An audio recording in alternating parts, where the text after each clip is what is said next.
रहे हैं public live. अभी मैं मौजूद हूँ नगमा पंचायत में।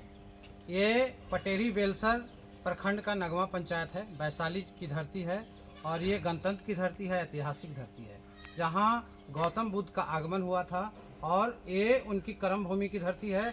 उसी धरती पे मैं आज मौजूद हूँ और यहाँ एक ऐसा चीज़ मैं आपको दिखाऊंगा, तस्वीरों में दिखाइए। एक संग्रहालय खोला गया है, वैशाली नगमा संग्रहालय। आप देख रहे होंगे तस्वीरों में। ये कोई सरकारी सहायता राशि से नहीं खोली गई है। एक ऐसे नवयुवक का योगदान है जिन्होंने तपस्या, लगन, निष्ठा और क्या बोलेंगे उसको, कि इन्होंने योगदान दिया है ताकि हम भी इस संग्रहालय को देश के कोने कोने में लोग को बताएं कि आज के युवा पीढ़ी भी कुछ ऐसा कर दिखाने की क्षमता रखता है।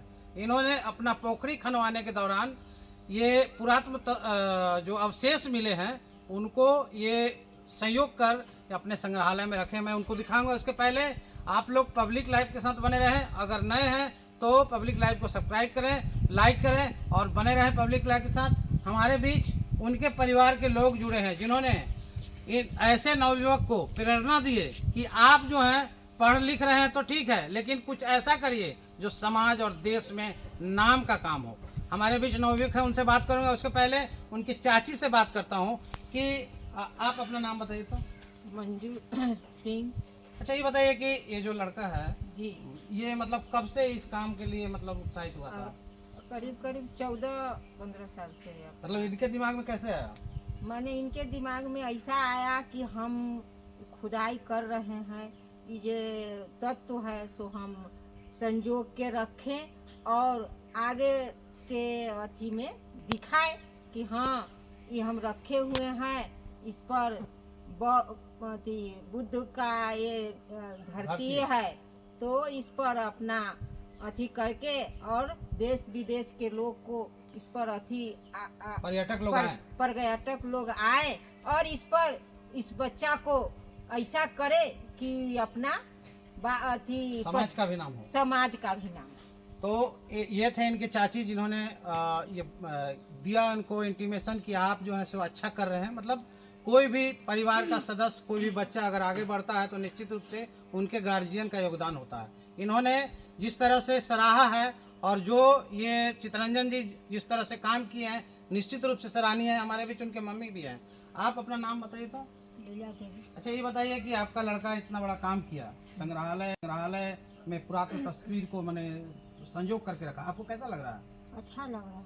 मतलब आप यहाँ और लोग आए थे, मैंने सरकार के लोग? हाँ, बहुत आदमी देखने आता है। हाँ। अच्छा, और हमारे बीच उनकी बहन भी हैं जिन्होंने अपनी बलिदान दी। चूंकि इनके बताते चले आपको कि इनकी शादी होना था और ये खुदाई में लगे थे और इनकी बहन ने कहा कि मेरा शादी बाद में होगा। देखिए एक सशक्त महिला की कितनी बड़ी ये इन्होंने अपना बलिदान दिया है। इन्होंने कहा कि खुदाई का काम अधूरा न छोड़िए, जो काम जो उसमें अवशेष मिलेंगे उसे आप पुरातन तस्वीर के रूप में रखिएगा, लेकिन इन्होंने कहा कि शादी बाद में होगा, पहले वो काम कर लीजिए। मैं ऐसे महिला को नमस्कार करता हूँ। आप अपना नाम बताइए तो। बबीता कुमारी। अच्छा, ये बताइए कि आपके भाई साहब इतना बड़ा काम किया, आपको कैसा लगता है? बहुत अच्छा लगा। क्या आपने इस तरह का बलिदान जो दिए, क्या मतलब समाज को क्या संदेश देना चाहेंगे? मेरे भी आगे सोच था कि जितना तालाब से निकल रहा था जमा कर करके एक रखते थे पर तो सारे गांव के आदमी लोग कहते थे, बोलते थे कि पागल है तुम्हारा भाई, पागल की तरह चुनते रहता है।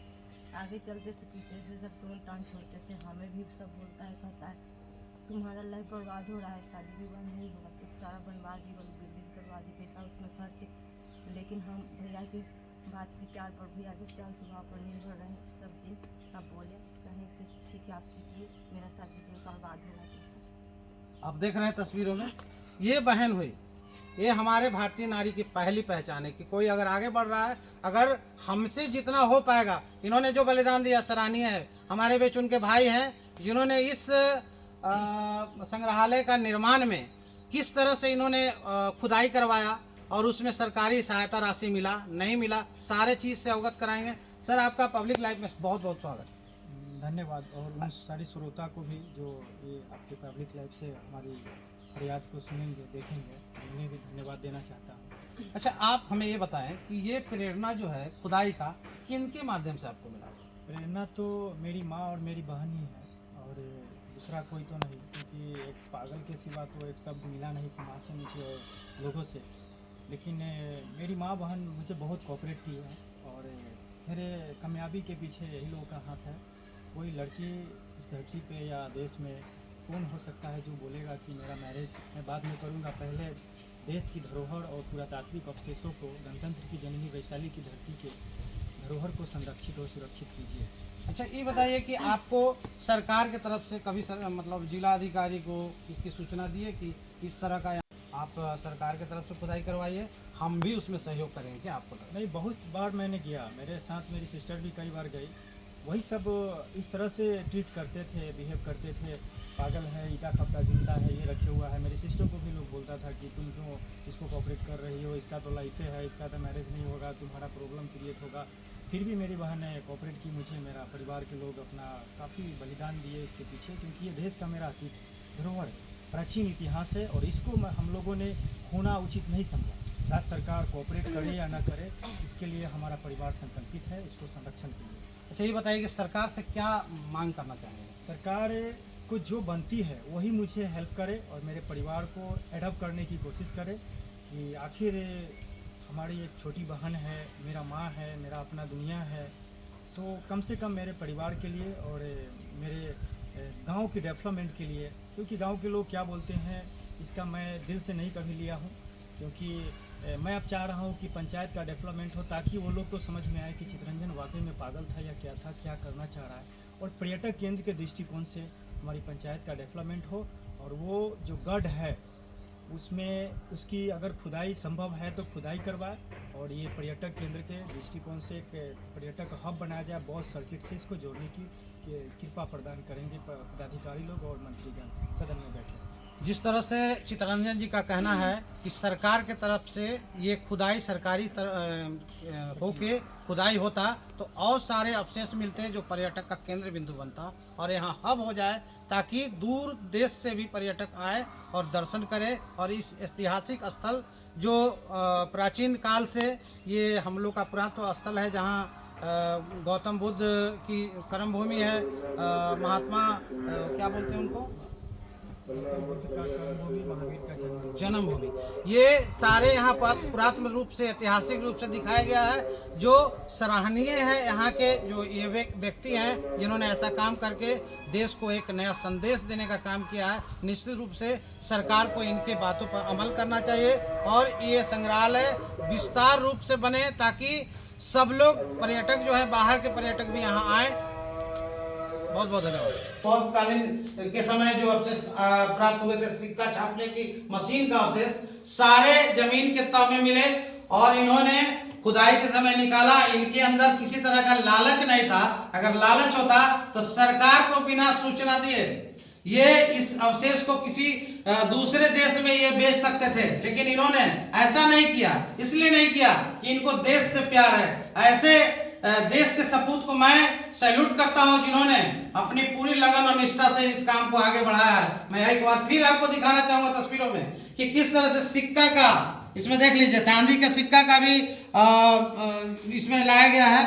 और जिस समय देश के अंदर राजसी शासन हुआ करता था, उस समय जो रानी होती थी उनका देखिए पायल का ये टुकड़ा, ये जमीन के अंदर अवशेष बचे थे जो उस समय रह गया था, और आज जो है इन्होंने अपनी तत्परता के साथ उसे निकाल कर और अपने म्यूजियम में रखा है, ताकि लोग जो है इसे देखें और इस गांव का नाम हो, इस समाज के लोग इनको इस तरह से नाम ले, ताकि इन्होंने अपना जो बलिदान इतने दिनों तक दिया। सरकार को इसके तरफ ध्यान देना चाहिए कि अगर ये पटना के म्यूजियम में होता तो कितना सारा व्यवस्था किया हो जाता। आज देखिए जिस तरह से इनको जितना बन पाया है उतना दीवारों में अभी तक प्लास्टर नहीं हुआ, लेकिन इतना जमीन को इन्होंने इन्वेस्ट किया है, मकान बनाया है, इसमें म्यूजियम की तरह बना के रखा है। ये पुरातन तस्वीर को, अवशेष को बचा के रखा है, एक बहुत बड़ी ऐतिहासिक बात है। मैं इनसे भी बात करूंगा कि आपने ऐसा करने के लिए आपके दिमाग में कौन सा मतलब कौन ये आपको बताया इस तरह का? देखिए, वैशाली तो गणतंत्र की जननी की धरती है जी। और शुरू से यहाँ पे भगवान बुद्ध से, महावीर से रिलेटेड, क्योंकि प्रभु भगवान जी। बुद्ध का कर्मभूमि है वैशाली, महावीर का जन्मभूमि है वैशाली। तो यहाँ पे ऐसे वीर गाथाएं हैं, ऐसे जो धुर्मित अब तक के इतिहास है जो हमसे उच्च स्तरीय लोगों ने छुपा के रखा है, आज वही पोखर में इतिहास मिल रही है। क्योंकि ऐसा पुरातात्विक अवशेष मिल रही है जो हमारे ख्याल से भारत में शायद कहीं पे मिली होगी। कुछ ऐसा भी इम्पोर्टेंट सामान है जिसको मैं बयान नहीं कर पाऊंगा, और ये सीधे सीधे राज्य सरकार को अपनी संज्ञान में लेकर करके इसको अपने अंडर में लेकर करके इसका डेवलपमेंट, और उसके बाद क्योंकि मैं इसके लिए जितना ये किया हूँ वो मैं कुछ भी कहूँ तो ये मतलब कि काफ़ी कम पड़ जाएगी लोगों के लिए, क्योंकि मुझे समाज में काफ़ी ताना सहना पड़ा है, लोगों का बहुत सारा भड़ा बुरा सुनना पड़ा है। लोग मुझे पागल, सरफिरा, क्या क्या बोले मेरे साथ। मेरी पॉलिटिशियन लोगों से हमको नहीं लगता है कि हो पाएगा। देश के लोग सोचे और देश से हमारा उम्मीद है, और ये देश जिसको चाहा है उसको ऊपर तक रखा है। और मैं देश के लोगों से मांग करना चाह रहा हूँ, मैं आपका शुक्रगुजार हूँ कि आप चैनल के माध्यम से आकर करके इस चीज़ों को दिखा रहे हैं, इस प्रपोजल को सरकार तक पहुंचा रहे हैं कि अब तक ले सीएम साहब के संज्ञान में या उनके माध्यम में उनके दिमाग में है या नहीं, और जिला प्रशासन या पदाधिकारी लोग अब तक के क्यों इस चीज़ों को उपेक्षा से अनदेखा से बेजार किए हैं। इस चीज़ों का रिस्पॉन्सिबल कौन होगा? क्योंकि आज अगर हम लोग किसी को कुछ देते हैं तो घर में रख लेंगे, पाल लेंगे, खाना पीना रोटी कपड़ा दे सकते हैं, लेकिन हमारा अतीत है, देश का धरोहर है। मेरा ब्लड भी बेचना पड़ेगा, मैं बेच कर करके परिवार को कुर्बानी दे करके मैं इस चीज़ों को सहेजूंगा, संरक्षित करूंगा। अगर इस चैनल के माध्यम से अगर राज्य सरकार जाग जाती है तो बेहतर है, अदरवाइज अगर वो नहीं चाहती है तो कोई बात नहीं है, क्योंकि कलेक्टर साहब के आदेश पे वीडियो साहब आए, जिम्मेनामा एक बना करके मेरे को दे दिए, अब लीजिए आप सौंपिए। क्योंकि वो हाथ अपना झाड़ लिए, पल्ला झाड़ लिए कि आज से ये मेरे पास आएगा ही नहीं, ये सामान है इसी को दे दीजिए, ये तोड़ेगा फेंकेगा तो फंसेगा, और नहीं तो रखेगा तो फिर बाद में इस पर विचार किया जाएगा। आप देख रहे हैं तस्वीरों में चित्तरंजन पटेल जी का क्या बयान आया। इन्होंने लगातार प्रयास किया है, ये ऐतिहासिक धरती है वैशाली, लोकतंत्र की धरती है, और यहाँ जो चीज खुदाई में मिला है इन्होंने इसे संभाल के रखा। सरकार में पब्लिक लाइट न्यूज चैनल के माध्यम से सरकार को ये इंटीमेशन जाता है, आग्रह करता हूं कि ऐसे सशक्त व्यक्ति को जिन्होंने पूरा लगन निष्ठा से काम किए हैं, ये जगह जो इन्होंने संग्रहालय के रूप में इतना इन्वेस्ट किया है, इसे सरकार की तरफ से पूरा मुआवजा मिले और इसे नए सिरे से फिर इसका निर्माण हो, ताकि इस एरिया का नाम हो, इनका नाम हो और प्रदेश का नाम हो। बहुत बहुत